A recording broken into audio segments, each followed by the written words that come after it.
J'espère que tu vas bien et on se retrouve du coup pour faire un petit point de marché. On a eu l'ouverture forcément de lundi, on a eu du coup le NWO qui va être le New Week Opening Gap, donc on va avoir pas mal d'informations supplémentaires vis-à-vis du week-end et qui vont nous permettre d'avoir un peu plus d'informations sur qu'est-ce qu'on peut anticiper par la suite. Et donc forcément, tu l'auras deviné, on va commencer par le dollar index. Donc pour le dollar index, globalement, qu'est-ce qu'on allait regarder? On allait regarder, j'avais annoncé durant le week-end. Durant le week-end, on a fait une vidéo qui était assez courte où on a parlé très brièvement pardon, du dollar index ainsi que du NQ et du US. On en a parlé assez rapidement. La vidéo de ce week-end était plus pour venir corriger une petite information que j'avais donnée qui était erronée concernant un fair value gap que j'avais identifié comme un fair value gap busy et en fait était un fair value gap suspension block. Donc c'est une catégorie on va dire, mais il va y avoir quelques petites différences et on voit que globalement le suspension block est beaucoup plus respecté et nous donne beaucoup plus de cohérence vis-à-vis du price action. Ok, donc on va pas venir perdre plus de temps que ça et globalement on va venir directement switch sur le daily et regarder qu'est-ce qu'on va avoir. Au niveau pardon, du daily, qu'est-ce qu'on avait dit? On avait dit qu'on avait un high juste ici, donc un sommet où il va y avoir de la buy side liquidity, et on avait un sommet qui était légèrement plus bas, et donc forcément ces deux niveaux-là allaient créer un niveau haute probabilité. Ok? Donc dans la vidéo de dimanche, très simplement, qu'est-ce qu'on avait dit? On avait dit que si le dollar avait une ouverture qui était à la hausse et qui décidait de commencer à partir de façon bullish, qu'est-ce qu'on avait? On avait ce niveau de buy side qui allait résider juste ici et qu'on avait en fait très simplement cette partie-là, la partie haute du fair value gap qui avait été laissée ouverte et donc qui aurait pu avoir un intérêt pour venir très simplement reprice cette partie-là avant de pourquoi pas venir recontinuer cette narrative qui était baissière depuis quelques temps. Donc on peut voir que le prix a évolué à la hausse comme on l'attendait, qui est venu chercher ce niveau de buy side, et on peut voir l'interaction qu'on a eue au niveau de l'upper quadrant. Ok, au niveau de l'upper quadrant, on a eu une interaction, c'est-à-dire qu'on est venu le chercher, on a échoué à venir chercher le plus haut, et là on peut voir que la journée n'est pas finie, mais globalement le plus gros de la journée est passé. On a eu cette notion de je vais à la hausse, je viens chercher cette notion de liquidité là, ça va venir piéger pas mal de personnes, et d'un coup, boum, j'ai vraiment eu cette notion de je slam, je vais vraiment partir à la baisse, ok. Et ce que j'aime bien, c'est le fait qu'on n'ait pas venu price entièrement le fair value gap. Donc, comme j'avais dit qu'on avait potentiellement le fait qu'on allait revenir pricer totalement le fair value gap, mais on garde l'idée des narratives, on garde l'idée de, ok, le prix il peut venir chercher là avant de repartir vers le bas. Mais si le prix, il vient uniquement chercher le quart supérieur et il échoue à venir chercher le plus haut, qu'est-ce que c'est en train de me dire? Ce que c'est en train de me dire, c'est que le prix n'arrive même pas à venir repricer totalement cette inefficacité. Parce que pour rappel, cette inefficacité, cette zone en rouge, ça va représenter une inefficacité de prix, un endroit où le prix a été délivré uniquement à la baisse et où il va manquer du buy-side delivery. Donc pour venir équilibrer ce niveau, ce que je voudrais voir, c'est des bougies qui évoluent à la hausse jusqu'en haut. Est-ce que c'est ce que je vois? Non, je vois que cette bougie-là, elle va ouvrir à ce niveau-là. Elle va venir partir à la hausse et elle va venir chercher le upper quadrant de mon fair value gap CV. Ok? Le fait qu'elle échoue à venir chercher le plus haut, est-ce que dans mon cas, j'ai repricé totalement l'inefficacité? Non, je n'ai pas repricé totalement l'inefficacité. Le prix a échoué et a laissé une notion de déséquilibre. Elle a laissé une information. À ce moment-là, le marché, qu'est-ce qu'il m'a donné? Il m'a donné une information que le marché est toujours déséquilibré à la baisse. Ça, c'est une très belle signature pour un marché baissier. Ok? Donc, ce qu'on va vouloir voir, c'est par la suite, est-ce que le prix va venir réussir à clôturer sous ce fair value gap là et potentiellement l'utiliser, réagir dans la partie basse pour venir redrive vers le bas. Ok? En tout cas, là, l'information que j'ai, c'est j'ai vraiment cette prise de liquidité et ce rejet. Ok? Pour rappel, pardon, j'avais ma range ici, ma dernière impulsion, juste ici. On est venu chercher le plus haut, prendre la liquidité qui résidait au-dessus, et est-ce que le prix reste au-dessus? Non. Est-ce qu'il consolide? Non. J'ai eu vraiment cette notion de je passe au-dessus et boum, directement je repars dans l'autre sens. J'ai eu cette notion de rejet. Donc globalement, qu'est-ce que ça nous donne sur du 1 heure?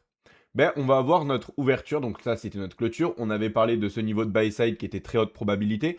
Et après on avait parlé de ce niveau de sell side. Ce qu'on avait dit très simplement, c'est qu'il y avait de fortes chances que, pour moi, si le prix doit partir à la baisse pour aller chercher toute la sell side qui réside à ces niveaux-là, il y en a énormément. Ce que j'aurais voulu voir, c'est, ce que je vais t'inviter à faire, c'est quand même venir regarder la vidéo de hier pour voir comment ce que j'annonce est respecté ou non. Ce que j'avais annoncé, c'est qu'on avait de fortes chances de voir un mouvement haussier en premier lieu. Ok, donc venir attaquer ce niveau de buy side en premier, parce que ça c'était le niveau le plus haute probabilité qui était vraiment à proximité. Et que si on continuait d'évoluer à la hausse, bah on avait ce niveau-là. Ok? Mais donc ce niveau-là, ça, on va dire que c'est une étape supplémentaire pour le prix. Le premier niveau était lui. Et puis après, c'était de voir comment le prix évolue lorsqu'on vient chercher ce niveau. On peut voir qu'on a eu la première bougie qui ouvre, boum, elle vient plus haut, elle clôture plus bas. Donc ce qu'on va faire, c'est qu'on va se mettre quand même en 1 heure, parce que sinon on va avoir pas mal d'informations. L'idée c'est d'aller assez vite. On ouvre, on part plus haut, on clôture au-dessus. On clôture où ça? Sur la partie basse de mon fair value gap daily. On peut voir que juste après, le prix continue d'évoluer à la hausse dans le premier pool de liquidité juste au-dessus. Ok, juste ici. Donc là, à ce moment, on a une différence vis-à-vis de ce qui s'est passé là. On a vraiment cette notion de je prends la liquidité ici et j'ai cette notion d'expansion. Notion d'expansion, une première prise de liquidité ici, le prix qui vient retracer. Il vient retracer où?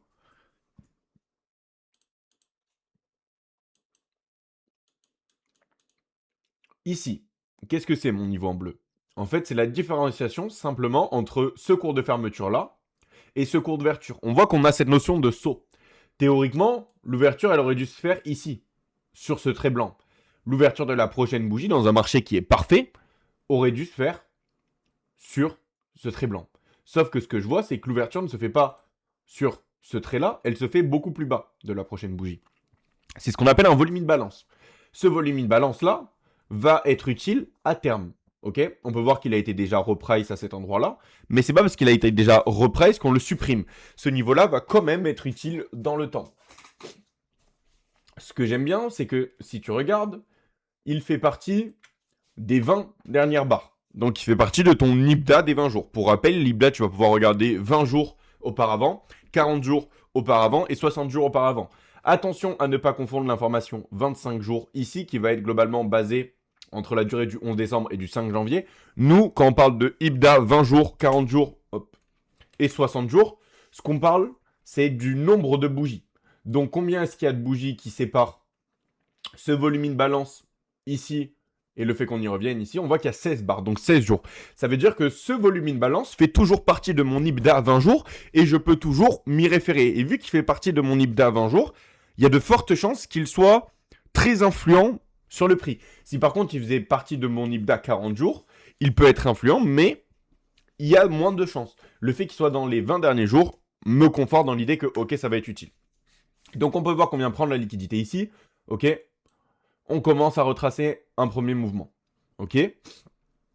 On est revenu dans ce fair value gap là, la différence entre le plus haut de cette bougie là, cette bougie qui passe uniquement vers le haut, et on peut voir que le plus bas de cette bougie échoue à venir toucher le plus haut de cette bougie, fair value gap haussier.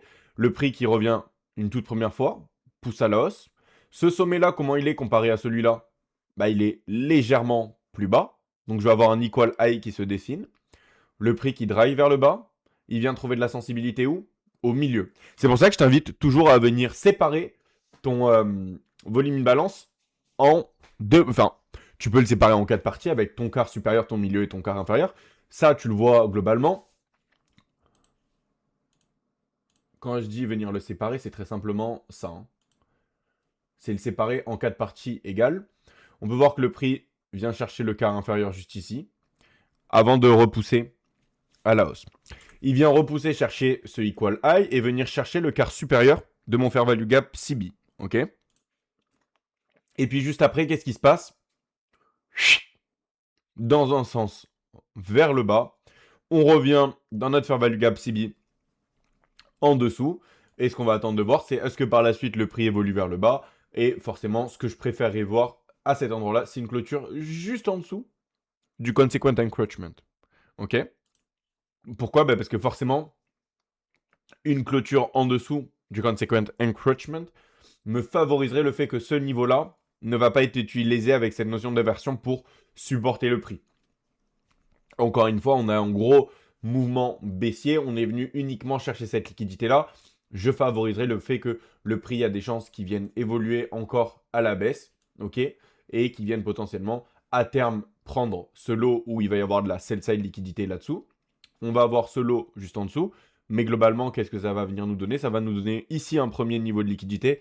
Et il y a de fortes chances que si on prenne ce niveau-là, on voit une notion d'expansion pour commencer à venir challenge tout ce qui va résider à cet intérêt-là, juste en dessous de ce lot. Ok? Donc globalement, voilà ce qu'on a sur le dollar. On a eu exactement ce qu'on attendait. Globalement, on avait passé un peu plus de temps sur dollar durant le week-end dans l'idée d'avoir un peu cette bullishness à plus ou moins court terme. En tout cas, au moins de venir chercher ce buy-side liquidity. On était parti sur potentiellement un repricing total, mais le fait que pour moi, on ne vienne pas repricer total sur Fair Value Gap m'indique une notion de déséquilibre. Et on peut voir, boum, ce qui s'en est suivi, un gros mouvement baissier. Est-ce qu'on peut avoir le prix qui vienne retracer largement? On a pas mal de fair value gap qui ont été laissés sur le chemin, donc d'inefficacité qui vont être intéressantes à venir retracer. Ce qu'on va pouvoir faire, c'est également regarder la dernière amplitude, ok? Donc cette dernière range, pardon, et regarder un petit peu qu'est-ce qui se trouve en premium et discount. Au niveau de l'équilibrium, ça va se trouver comme de par hasard avec le fair value gap CB juste ici high, donc on pourra potentiellement venir le chercher, toucher ici et repartir vers le bas. Si on décide d'aller dans une notion de premium, on va avoir ce fair value gap qui en a une partie qui réside en premium et une partie en discount. Et au-dessus, on aura ce fair value gap là qui réside complètement en premium. Ok? Donc ça, on va venir suivre un petit peu toutes ces évolutions sur Discord et dans tous les cas sur ces market reviews. Mais ce que je préconise, c'est qu'on a de fortes chances de voir quand même un retracement sur cette dernière impulsion pour revenir potentiellement dans une notion au moins d'équilibrium avant de venir retourner vers notre tendance baissière. Ok? On va avoir un lot juste ici qui est légèrement plus haut que celui-ci, qui est légèrement plus haut que celui-ci, qui est légèrement plus haut que celui-ci. Énormément de liquidité qui va résider là-dessous. Et forcément, on a tout ce qui réside là-dessous. Donc, ça peut être intéressant de voir ce retracement et après de redive pour venir chercher cette sell side. Ce mouvement-là, si on a l'idée d'un dollar qui continue de baisser, qu'est-ce qu'on a sur nos index? On a un environnement qui est favorisé pour des index qui viendraient pousser vers le haut. Au niveau des index, qu'est-ce qu'on va venir avoir? On peut voir qu'on a parlé de ces suspension blocks du coup durant le week-end. Que globalement, on était un petit peu entre, je dirais pas entre les deux, mais globalement au niveau de NQ, ce que j'ai annoncé dans le live ce matin, si tu n'étais pas là, c'est qu'on avait de fortes chances d'avoir un inside day. Pourquoi? Pour très simplement le fait que ce high est très éloigné de notre ouverture. Le low l'est un petit peu moins, ok? Forcément, on a moins de distance à faire. Mais en fait, très simplement, de par le fait que sur vendredi, on a vraiment une bougie qui allait énormément dans les deux sens et qui a beaucoup d'amplitude. Pour moi, il y avait beaucoup plus de chances de aujourd'hui avoir un inside candle, c'est-à-dire le fait qu'on ne vienne pas chercher le sommet précédent ni le creux précédent. Et pour moi, je ne préfère pas trade ce genre de jour. Pourquoi? Parce que si c'est un inside candle, qu'est-ce qui me dit qu'il va clôturer ici ou qu'est-ce qui me dit qu'il va clôturer ici? Ce que je suppose juste, c'est qu'il va venir respecter la range. Donc forcément, je ne vais pas venir target le plus haut ou le plus bas. Mais sur une journée comme lundi, je vais même favoriser uniquement la patience. Je vais favoriser la patience pour attendre un petit peu par la suite, avoir plus d'informations sur ce qui va se passer. On peut voir qu'au niveau de IS, on est revenu dans notre suspension block. Comme d'habitude, on utilise la partie haute pour savoir si on est sur un marché déséquilibré et la partie basse pour savoir si on vient équilibrer totalement. Qu'est-ce qu'on a fait? On est venu chercher le plus bas. Le milieu, on a échoué à venir toucher le milieu, ça on en a parlé ce week-end, et on a clôturé dans la partie haute. Ici, qu'est-ce qu'on a fait? On a ouvert avec un gap premium, c'est-à-dire une ouverture plus haute. On a évolué à la baisse dans un premier temps, et puis on a poussé vers le haut. Retour où ça? Dans ce fair value gap, il me semble. Si mes yeux ici ne me font pas défaut, alors ça on va juste le retirer globalement pour le moment. Mais si mes yeux ne me font pas défaut, ouais, on a un retour dans ce fair value gap CB, ok, juste au-dessus. C'est l'inefficacité qui a été laissée par le bas de cette bougie et le haut de cette bougie. Mais dans l'idée de l'interaction qu'on a, le fait qu'on est venu uniquement chercher le milieu, pour moi, je garderai l'idée qu'on a une narrative haussière sur S&P. Ok? Donc forcément, je vais préférer voir ce genre d'interaction, c'est-à-dire le prix qui revient à la baisse, qui respecte la partie haute et qui repart vers le haut, comme là ce qu'on est en train d'avoir avec bientôt la clôture de la bougie daily dans 55 minutes. Alors que là, on est venu légèrement plus bas. On peut voir que les corps ont clôturé juste en dessous du milieu, mais l'interaction est beaucoup plus propre sur IS. Et encore une fois, c'est quelque chose qu'on avait anticipé. Pourquoi? Parce que ce que je vais t'inviter, je ne saurais plus te resituer quelle vidéo c'était dans laquelle j'en parle ou si c'était en live. Il me semble que j'en parle quand même dans une vidéo où je dis très simplement qu'on a de fortes chances d'avoir un retracement plus profond qui ait des chances qu'il fasse peur sur NQ pour la simple et unique raison qu'il est moins fort. On peut voir qu'on a ce sommet ici qui est intact. Sur NQ, on a fait un run vers le haut, mais on a échoué à venir le prendre. Et ici, sur IS, on a fait un run vers le haut qui est venu le prendre.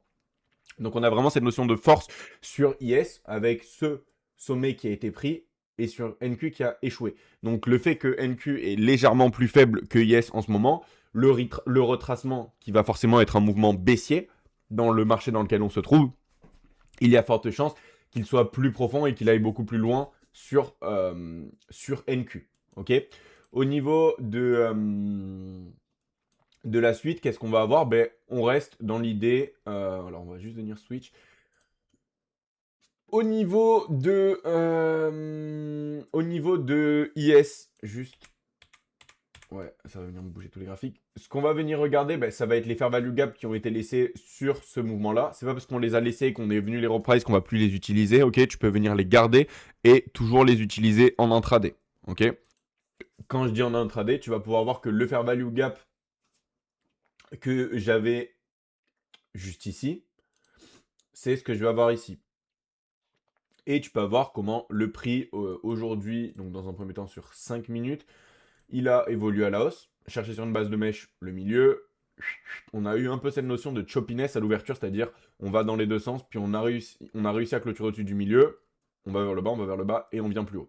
Ici, on a clôturé au-dessus, on peut voir qu'on est cherché le quart supérieur avant d'avoir le run vers le haut. Ok. Après, on peut voir que le prix a commencé à break vers le bas. On est allé légèrement plus haut dans ce fair value gap là, break encore vers le bas. Et on peut voir la sensibilité.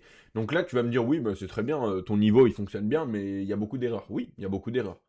Si maintenant tu vas sur du 1 minute, tu vas voir comment le prix l'utilise beaucoup, beaucoup mieux. Ici, on vient sur une base de mèche plus haut.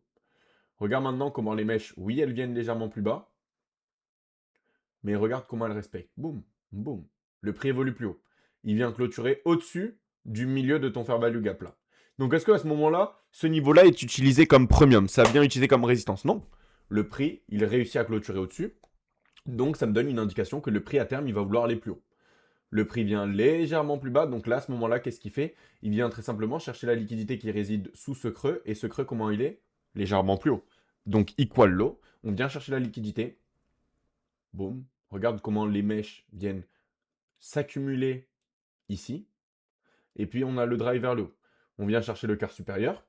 On est venu prendre la buy side. Légère consolidation avant d'avoir cette notion d'expulsion. On peut voir comment ici on est revenu une première fois, au centime près, une deuxième fois. Les corps dans un premier temps trouvaient cette sensibilité et ont finalement réussi par trouver leur route pour venir évoluer au-dessus. Puis après on est revenu vers le bas, poussé légèrement plus bas ici, on est revenu dans cette bougie-là. On a évolué plus haut, qu'est-ce qu'on a laissé? Des equal high qui vont venir m'intéresser par la suite. On peut voir qu'on a venu rebreak, utiliser avec de la sensibilité. Poum, poum. On est venu retoucher, trouver du support sur le quart inférieur, sur le milieu, pardon. Et enfin, on est venu chercher le quart inférieur. Ce que je vais venir t'inviter à regarder, c'est quand est-ce que les rebonds ont lieu avec précision. Ok. La temporalité est très importante. Regarde si ça, généralement, ça se passe pendant les 10 premières ou les 10 dernières minutes de chacun. Regarde ici, quand est-ce que ça se passe?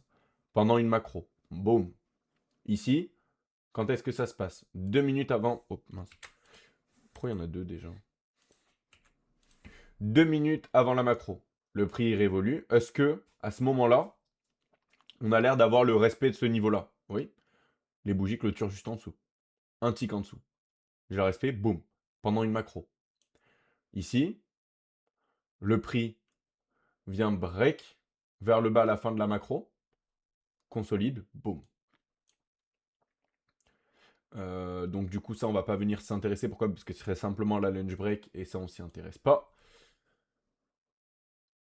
L'heure, quelle heure il est juste ici? 10h05, pendant une macro. 10h40, la première fois qu'on y vient. 10h44, la deuxième fois qu'on y vient. Et du coup, on a cette notion de consolidation. Donc ici, on n'aurait pas eu de respect. Mais, regarde ce que tu vas avoir tout au long de la journée. Ok. Encore une fois, je dirais pas que c'est une journée favorable au trade. Pourquoi? Bah, parce que cette notion de consolidation plus. Qu'est-ce qu'on va avoir de plus sur le IS? On va avoir le NWOG. Ouverture plus haut, on est venu directement le reprice totalement, consolidation. On peut voir comment dans un premier temps, on respecte la partie haute. On vient break. Fair value gap, on revient dedans. Ça pourrait être intéressant de venir regarder sur ton graphique le low de cette bougie. Et ici, regarde comment le prix, est-ce qu'il vient toucher le NWOG high? Non, il échoue à venir le toucher. Et après, on a ce run. Donc c'est vraiment, vraiment bullish à ce moment-là sur le yes. Le fait que le prix à ce moment-là parte à la hausse sans venir le toucher, ce niveau-là, ça te dit ouais, je vais décoller et je vais partir à la hausse. Donc l'idée, c'est on s'en fiche d'IS, mais c'est pas ce qu'on trade activement. Donc on va venir maintenant regarder au niveau de NQ, qu'est-ce qu'on va avoir? On va avoir cette mèche monthly qu'on va pouvoir regarder. On voit que dans un premier temps, on est venu chercher le milieu, ok? Et on a révolué à la hausse. Au niveau du graphique weekly, on n'a pas plus, on en a parlé légèrement rapidement ce week-end. Au niveau du graphique daily, sur NQ, ce qui va venir m'intéresser à terme, c'est le 2633,5. On va venir toujours garder cette narrative. On avait depuis le début qu'on a commencé cette série ce mouvement baissier. Ce mouvement aussi, on a prédit le retracement qui allait avoir ici. Où est-ce que le retracement allait finir d'avoir lieu?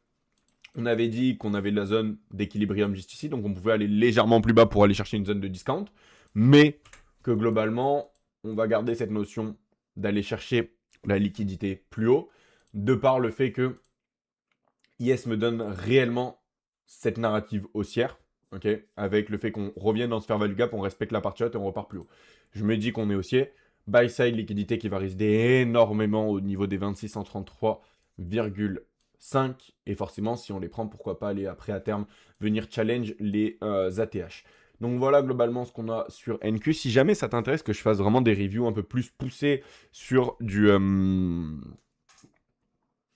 sur quoi? Sur pardon de l'intraday, c'est-à-dire au niveau des mouvements un peu plus court terme, 5 minutes, 15 minutes, etc. Avec plaisir. Ça, de toute façon, si ça t'intéresse, t'en as dans le Discord, hein, vu que je partage mes charts, etc. en direct. Maintenant, on va juste venir garder le même graphique et pouvoir se dire qu'on a cette mèche-là, qui est la grande mèche qu'on va pouvoir venir étudier lorsque le prix va venir évoluer dedans. Au niveau du 1 heure, la grosse différence avec IS va être le fait qu'on a évolué directement à la hausse. On est échoué à venir chercher le bas. Donc à noter qu'on a une partie du NWOG qui a été restée ouverte. On va avoir un gros niveau de sell side qui va m'intéresser à terme. Ok. Est-ce que ça veut dire qu'on va venir le chercher de suite? Potentiellement non.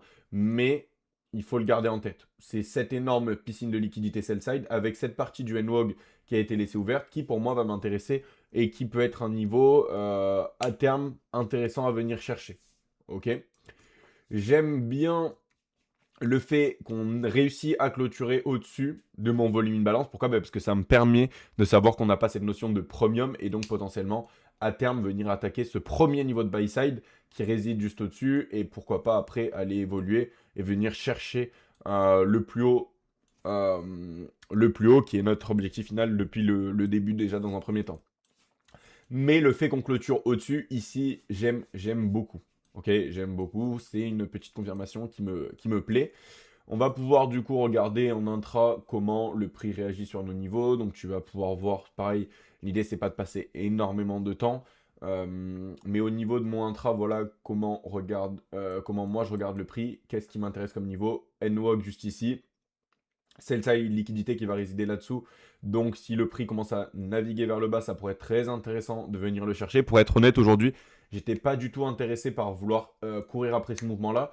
J'étais beaucoup plus intéressé pour voir si on allait potentiellement avoir un run vers le bas et pourquoi pas prendre une position pour essayer d'aller chercher ce sell side là. Il n'y a absolument rien qui m'a intéressé, donc j'ai juste patienté. Cette mèche-là, tu vas pouvoir voir comment elle a été utile tout au long de la journée. Tu peux l'utiliser en intraday, etc. C'est très simplement un précédent swing high. Quoi dire de plus? Quoi dire de plus? En fait, j'ai pas envie de trop rentrer dans l'intraday parce que je sais pas si ça intéresse de savoir un peu les opportunités qu'il va y avoir sur le prix, donc quels niveaux vont être représentés, qu'est-ce qu'on peut regarder, quelle peut être une opportunité longue, une opportunité short. Je sais pas si ça intéresse, donc j'ai pas envie que la vidéo dure trop longtemps non plus. J'avais dit dans le live de ce matin qu'on allait faire un petit point de vue gold et on va le faire. Au niveau du gold, qu'est-ce qu'on a? On a notre dernier run vers le haut, ok, qu'on avait vu en live. On avait laissé un fair value gap ici haussier et un fair value gap ici. Pourquoi est-ce que mon intérêt n'était pas sur ce fair value gap? Très simplement, si on regarde l'endroit où il se trouve comparé à ma dernière impulsion, où est-ce qu'il se trouve? La plupart de mon fair value gap ici se trouve au-dessus de mon 50%. Donc il se trouve dans une zone premium. Or, un retracement, ce que je vais vouloir voir, ce que je vais vouloir chercher généralement sur un retracement, c'est qu'ils viennent au minimum à l'équilibrium ou potentiellement dans une zone discount. Donc au minimum au niveau en bleu et potentiellement en dessous du niveau en bleu. Donc ce fair value gap qui globalement se trouve au-dessus de ma zone en bleu, le prix s'il revient dedans et qu'il repart à l'os, pour moi il n'y a aucun intérêt parce que c'est comme courir après le marché. Donc globalement le seul fair value gap ici, enfin si je regarde en dessous du 50%, parce que c'est là où mon intérêt va se porter, je vois que le prix a été délivré de façon efficace et que le seul endroit qui a été délivré de façon inefficace, c'est ce fair value gap busy. Donc, sur du 1 heure, sur la semaine dernière, ce qu'on a vu, c'est globalement, j'avais call ce niveau de sell-side liquidité qui allait être intéressant. Il y avait de fortes chances qu'on voit un run là-dessus. On est venu chercher ce premier niveau de liquidité juste ici. On peut voir qu'on est venu dans notre order block 60 minutes, donc 1 heure.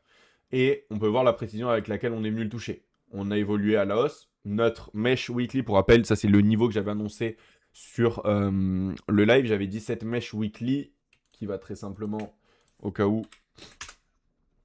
être la plus haute mesh qui va faire le swing high lorsqu'on était ici. Et bien cette mesh là va être très influente. Et tu vas pouvoir voir que même sur du 1 heure, les prix, boum, on est venu plus bas sur une base de mèche. Après, regarde comment les mèches respectent ce niveau. On vient évoluer plus haut, on vient stacker les corps au-dessus. Ici, on vient légèrement plus haut. Pourquoi on ne le respecte pas ce niveau? Il faut prendre en compte également ce que le marché te donne. Tu as cette inefficacité. Le marché, on peut voir qu'il échoue à venir au price totalement l'inefficacité avant d'évoluer vers le bas. D'évoluer vers le bas ou vers notre inefficacité daily qui se trouve dans un niveau intéressant, dans un niveau de discount. Le prix, est-ce qu'il vient clôturer totalement? Non. Est-ce que le prix respecte le milieu? Il vient même pas chercher le milieu. Où est-ce qu'il vient? Il vient à peine toucher la partie haute. Donc à ce moment-là, est-ce que le prix arrive avec facilité à venir rééquilibrer ce déséquilibre? Pourquoi? Parce que très simplement, ce niveau-là, ça représente un déséquilibre. Ça représente le fait que le prix a sauté à la hausse un petit peu. Il est allé beaucoup trop vite vers le haut. Donc ici, il va manquer de la sell-side delivery. À ce moment-là, est-ce qu'on réussit à venir combler ce déséquilibre? Non. Donc le marché reste déséquilibré à la hausse. Et comme je l'avais dit, on va essayer de venir favoriser des positions longues plutôt que des positions short lorsque le marché se balade au niveau des ATH. Donc globalement, le prix d'entrée se trouvait à cet endroit-là. Et après, tu vas pouvoir venir affiner, tu vois, ta prise de position. On peut voir que ça a été très rapide. On est venu une première fois, on est venu une deuxième fois, on a consolidé, on a clôturé le mercredi ici. On a un premier run qui a été faire le haut sur la journée du vendredi avec un mouvement baissier. Mais qu'est-ce qu'il a laissé ici? Un sommet et un sommet plus haut. Donc une zone de résistance pour les traders qui vont trader les concepts support et résistance. Et on peut voir que directement, on a ouvert avec un gap premium sur l'ouverture de Monday, donc de lundi. Mouvement baissier. Est-ce qu'on a eu un full gap clôture? Non. Boum. On est venu chercher ce buy side. On est venu chercher ce buy side. Est-ce qu'après, on est venu directement réintégrer notre range? J'ai clôturé en dessous de la buy side. Mais direct après, je vois que j'ai cette notion où, oui, je consolide très légèrement. Et après, j'ai cette notion d'expulsion. Mouvement baissier qui vient où ça? Dans ma dernière bougie baissière qui est censée supporter le prix dans un order flow haussier. Mouvement haussier. Et on va venir voir par la suite si on continue d'évoluer pour aller, pourquoi pas, revenir travailler sur la TH. Mais voilà ce qu'on avait sur Gold. C'était des niveaux que j'avais annoncé une seule fois en live. Après, j'avais fait peu d'explications sur Gold. C'est la première fois qu'on en parle sur la chaîne YouTube. Donc, moi, sur des marchés comme ça, je ne participe pas, je ne trade pas activement le Gold. Hein, mais je ne conseille absolument pas de vouloir chercher le top du marché. Le marché peut venir continuer de pousser, pousser, pousser, pousser à la hausse. Et en fait, très simplement, tu vas vouloir chercher une position short qui n'existe pas. Donc, essaie plus de chercher des positions longues. Et quand on avait fait le live, très simplement, je t'avais parlé de ce fair value gap là. Pourquoi? Parce que pour moi, c'était la plus grosse inefficacité. Si tu regardes ta dernière impulsion, elle est là. Et celle-là, aucun intérêt à mes yeux de par le fait qu'elle se trouve au-dessus du 50%. Est-ce que ces concepts-là sont applicables uniquement pour le gold? Si tu as l'habitude de regarder le contenu que je te propose, tu verras qu'en fait, c'est très simplement la même dynamique. Donc, on voit que les concepts fonctionnent de la même façon que sur le gold. Voilà, juste, c'était pour en commencer à en parler dans un premier temps du gold et on viendra l'implémenter potentiellement de plus en plus sur les daily reviews. En tout cas, j'espère que cette vidéo t'a plu. Je vais clôturer là. Ce que je t'invite à faire, si tu as l'habitude de consommer le contenu, etc., c'est de me dire juste si ça t'intéresse ou non, d'ailleurs, les daily reviews avec un peu plus de contenu intraday. Ou alors si c'est très bien comme ça, où on parle uniquement des niveaux daily, etc. Ou alors que tu aimerais un peu plus qu'on aille sur des unités de temps un peu plus petites, 5 minutes, 15 minutes, 1 minute, etc. Et qu'on parle de scénarios qui auraient été très intéressants à participer sur le marketplace. Pareil, si le gold ça t'a plu, bah, je t'invite à me faire un petit retour là-dessus, histoire que je puisse l'intégrer de plus en plus dans les reviews. Et pareil, si tu as envie que j'analyse d'autres actifs, comme par exemple le Forex, etc., que je ne fais pas aujourd'hui, bah, avec plaisir. Donc globalement, en quelques mots, pour résumer cette vidéo, qu'est-ce qu'on reste? Qu'est-ce qu'on a par la suite? Si Dixie continue sa baisse là, comme on l'avait anticipé après cette prise de buy side et qu'on continue pas à révoluer à la hausse, c'est-à-dire qu'on revient encore une fois de plus haut, si on a vraiment cette notion de on a pris la liquidité ici, on a chassé ce qu'on voulait voir, on a fait un piège et maintenant on continue à révoluer à la baisse, ça va favoriser un environnement haussier pour les index. Donc, si ce scénario qu'on voulait voir continue de payer, c'est-à-dire un run vers le bas, on prend cette liquidité-là, on commence à avoir cette notion d'expansion, on va favoriser des mouvements haussiers sur les index. Et ce qu'on aime beaucoup, c'est le fait que IS est revenu à respecter la partie haute et oui, NQ est venu légèrement plus bas. Mais c'est pas grave, ok? Il va y avoir des moments où les informations vont être un peu moins claires. Et donc, ce que je te conseille, comme on avait dit, c'était d'attendre l'ouverture de lundi, surtout avec l'environnement dans lequel on s'était trouvé avec le Venezuela, etc. Mais, est-ce qu'on vient changer de fusil d'épaule? Non. On a notre premier run qui est venu chercher ce niveau de buy side. On est venu dans notre inefficacité ici. On a respecté la partie haute. On a échoué à venir chercher le bas de mon inefficacité. Pareil sur NQ, on a échoué à venir chercher le bas. Ici, j'ai même pas venu chercher le milieu. Donc, on reste haussier. On reste pour le moment haussier jusqu'à ce qu'il y ait quelque chose qui change de majeur sur le marché. Mais pour le moment, on reste haussier sur quoi? Ben, forcément, au niveau du IS, qu'est-ce qui va nous intéresser? La buy side qui réside au-dessus de ce swing high. Et puis après, les ATH. On va pouvoir regarder cette mèche-là en intra. Il me semble que j'en avais déjà parlé. Mais au cas où, on peut regarder cette mèche-là en intra. Et également, pourquoi? Ben, parce que c'est le swing high. Et tu vas pouvoir voir qu'on est venu chercher le milieu dans un premier temps. On a clôturé en dessous du quart inférieur. Donc tu vas pouvoir regarder cette mèche-là en intraday. On reste haussier sur NQ, dans l'idée de venir chercher, pour rappel, ce niveau, donc 26 133,5, ok. Ça pourrait être très intéressant d'avoir un run sur ce niveau de buy-side liquidity.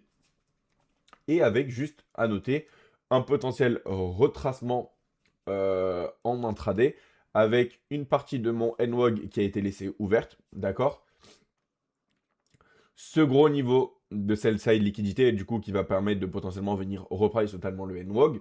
Et comme on l'a vu, il faut juste faire attention à ce equal low. Est-ce qu'il va rester intact ou est-ce que le prix veut venir juste le chercher, histoire de faire un dernier piège avant le run haussier? Ça peut être aussi une possibilité. Globalement, on reste haussier sur les index pour le moment, surtout avec l'environnement que le dollar me propose. Si d'un coup, je vois une narrative changer sur le dollar et que je commence à revoir les prix révoluer à la baisse, dans ce cas-là, il y aura potentiellement quelque chose qui a changé. Encore une fois, comme j'ai dit, on essaye de ne pas changer tout le temps son fusil d'épaule, d'anticiper les retracements, etc. Et comme on avait vu que le IS était venu chercher ce niveau de liquidité, il avait une possibilité de consolidation, une possibilité d'expansion, une possibilité de retracement. Et on avait dit que de par l'environnement temporel, il y avait plus de chances qu'on ait un retracement. Donc c'est pour ça qu'on a identifié ce retracement-là sur NQ et sur IS, mais ça ne veut pas dire qu'on a changé totalement notre fusil d'épaule. On a identifié notre retracement, et donc on garde notre narrative haussière. Donc on garde l'idée d'avoir des prix qui vont venir être plus hauts sur le long terme. Ok? Donc ça, je vais garder pour la vidéo de demain. On va parler de la saisonnalité du mois de janvier, de voir qu'est-ce qui est plus susceptible de se passer au niveau des index, au niveau du dollar, etc. Et est-ce que ça confirme nos scénarios. Donc si ça t'intéresse, je peux le faire également sur le gold. Mais comme je t'ai dit, je ne veux pas trop rentrer dans les détails parce que je ne sais pas si ça t'intéresse. Mais voilà, pour ce récap, on reste haussier sur les index. On veut voir un dollar qui continue d'évoluer, qui continue d'évoluer à la baisse pour favoriser ces mouvements haussiers. Et forcément, on veut voir l'EIS qui continue de nous donner cette belle narrative haussière, potentiellement avec quelques écarts sur NQ. Mais voilà ce qu'on voit par la suite, des mouvements haussiers, encore une fois. Un run potentiellement sur le ATH IS, et donc du coup on a dit sur le premier ici. Favorisé par l'environnement Dixie baissier. Qu'est-ce que je peux dire de plus? On parlera de la saisonnalité, de voir si c'est intéressant. Et voilà, grosso modo, pour les index et pour notre review de marché. Donc si ça t'intéresse, encore une fois, tu as beaucoup plus d'infos sur le Discord où je partage en direct mes analyses, mes reviews, mes points de vue de marché. Si ça t'intéresse et qu'on discute ensemble. En tout cas, je t'invite à me faire des petits points si tu veux plus d'informations, que je rentre plus dans les détails, parce que voilà, c'est daily review, je les fais forcément un peu pour toi. Je m'en sers également aussi, hein, comme il ne faut pas dire que c'est uniquement pour toi, parce que les daily reviews, de les faire vocalement, moi je les fais déjà à l'écrit, mais de les faire vocalement, forcément, ça me permet de me garder les narratives, etc. en tête. Mais voilà, l'idée c'est que forcément ça t'aide à un plus, donc si tu veux que d'autres informations que je ne partage pas forcément aujourd'hui, n'hésite surtout pas. Le but est d'avoir quelque chose qui te correspond à 100%, donc si tu as des recommandations pour faire l'évolution dans le bon sens, avec plaisir.